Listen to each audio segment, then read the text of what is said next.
Hi, and welcome back for the third section of our course, Harnessing the Power of List Comprehensions. In this section, we will learn how to construct a list as part of a for loop.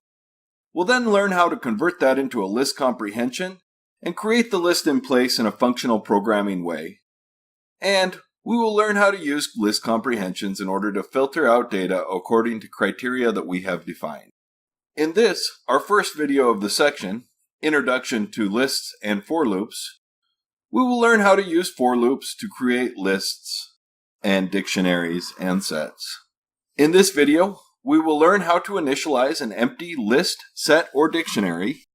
We'll learn how to loop over data and append it to the list, dictionary, or the set. And we'll look at using an inner loop to iterate over a 3D list and manipulate it. Really, all of these exercises are really just to set us up so that we can improve them in the next video by using list comprehensions. Let's get started. We'll create a new file. We'll call it loops.py. Now that we have our file created, let's go ahead and initialize our variables. We'll say a list is just empty square brackets. A dict is just empty curly braces. And a set, you have to manually call set to make it an empty one. Now we'll go ahead and we'll iterate over the string hello world, and we'll do something with each letter. For each letter, we'll go ahead and we'll append it to our list.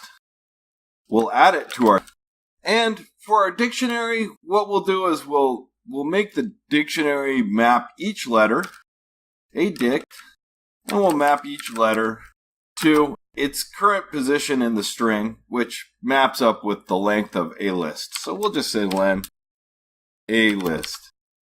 And so this will map each letter with its last position in the word.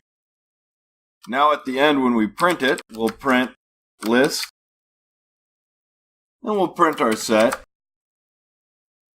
and we'll print our dictionary. Now just to talk a little bit about each of these data types, a list can have any number of repeats in it. A dictionary and a set cannot have duplicates in their keys, their primary values. Neither of them are ordered, so there's no guarantee that you'll get back what you put in the same order. They're forced to be unique. A dictionary is a key value mapping. It's known as a hash table in most other languages. And now when we go ahead and we run this, we indeed see our list, which is just our hello world string, converted each letter into a list. If we look at our set, it's out of order, and there's only one of any letter. There's no duplicates. And if we look at our dictionary, we see that H, the last occurrence of a capital H, is the first position.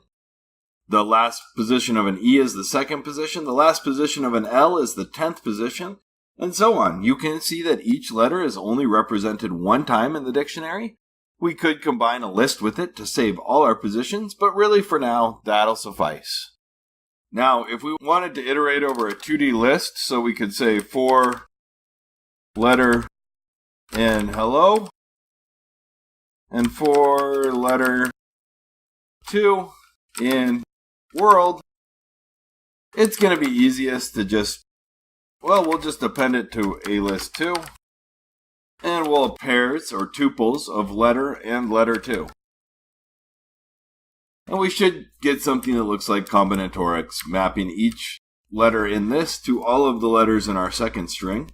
And we'll go ahead and we'll print our new list.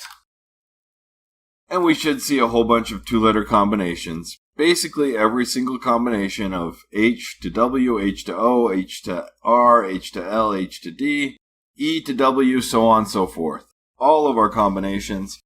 There's a lot of them. There's some built-in tools to do this for us, but this is how it's implemented under the hood. Alright, so in this very short video, we just covered using a for loop to create a list by appending individual items to that.